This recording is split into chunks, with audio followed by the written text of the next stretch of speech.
Let me ask you something. Have you ever been afraid to go out in public because you thought the world would laugh at you? Like, really afraid? I used to feel like that every day. Not a little, a lot. And this past week, I went to 2 concerts, talked to a rock star, taught a class in person for the first time in years, and even asked someone out for coffee. Sounds small, right? But these are my Super Bowl wins, and I'll tell you why. I'm feeling a little patriotic here, so strap yourselves in and come along with me to Chuckadelphia. Let's go.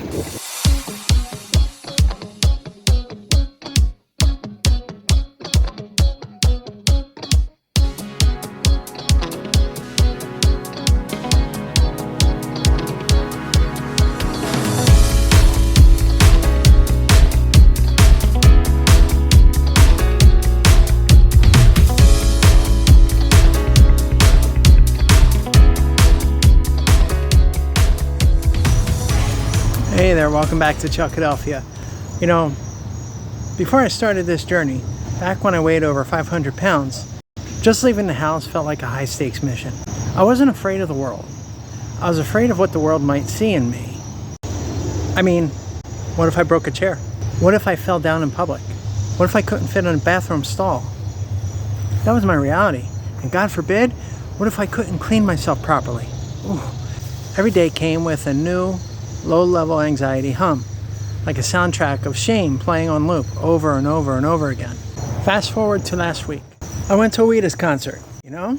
Teenage dirtbag? Yeah, I saw that Wheatus. And not only did I go, I felt good about it. I felt really good, you know? I fit in the venue. I wasn't panicked. I enjoyed myself. I felt like I could be myself. And get this, I actually mustered up the courage to go up and actually talk to Brandon Brown, the lead singer of Wheatus, like with words, eye contact, and charisma, baby. It was really cool. So, BBB, if you're watching this, I appreciate that experience. But you know, that's it. That's just it. The old me wouldn't have gone near that place. The current me, he's out here living.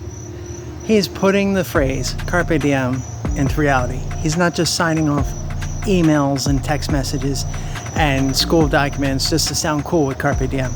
He is actually carpe dieming, if that makes any sense.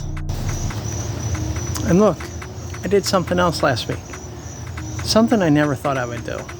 I asked a girl out for coffee. Now, let me be clear. This wasn't me trying to shoot my shot and plan the wedding. Absolutely not. Although she is a really cool girl. But that wasn't it. I just wanted to connect with someone, you know?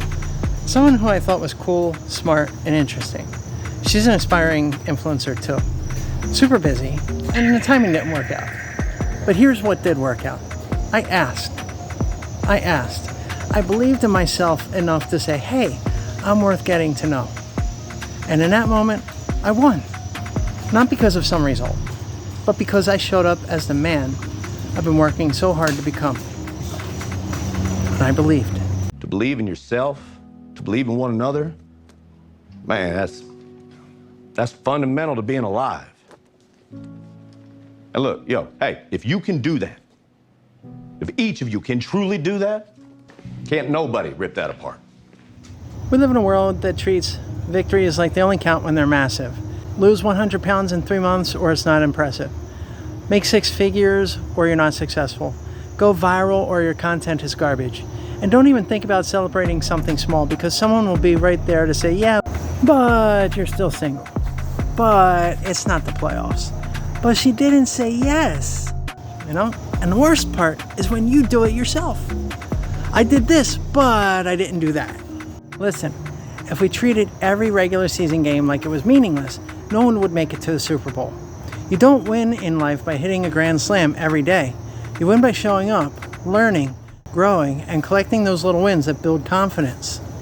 Psychologists call this self-efficacy, your belief in your own ability to succeed at a task. That way, you build it by stacking up small wins one at a time.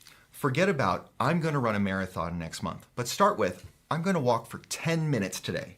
Forget, I'm going to become a millionaire. Start with, I'm going to save 20 bucks this week. Each time you set a tiny, manageable goal and hit it, you give your brain concrete evidence that you're the kind of person who does what they say they're going to do, you're building a track record of success. These small wins start to pile up, creating a positive feedback loop. Action leads to a result, and that result builds the confidence to take on a slightly bigger action.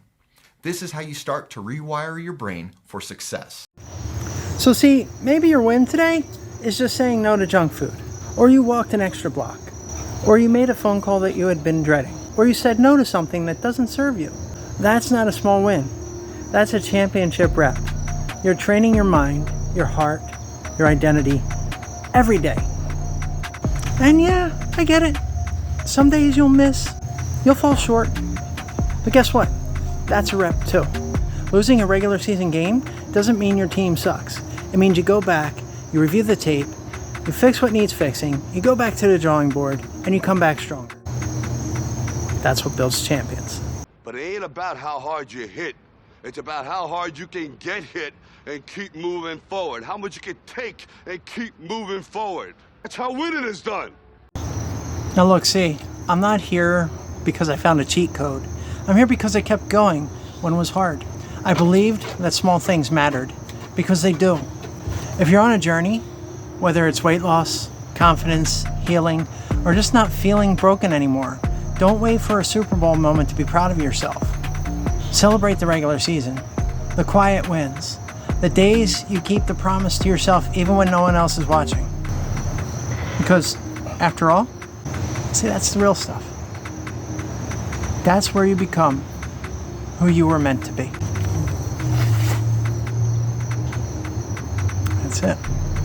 So, if you got anything from this video, a laugh, a moment of reflection, or just the thought or feeling that maybe you're not alone in this, hit like, drop a comment, and subscribe. Tell me your win today, big or small. I want to hear it. Because trust me, those wins matter. And if nobody else appreciates it, you should. And I promise you, I will as well. That's just about all for today, Chuckadelphia. As always, thank you for stopping by. I appreciate it. Carpe diem, my friends.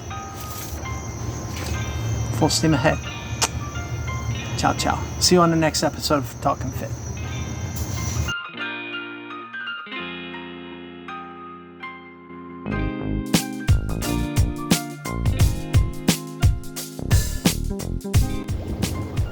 Hey there, Chuckadelphia. I am at the location where it all started, Camden. This is where I was born, Camden, New Jersey, Cooper Hospital, 1977. Here we are. And to boot, this is also where I had my first job. I'm not counting the newspaper delivery boy for a week when I was about 12 years old.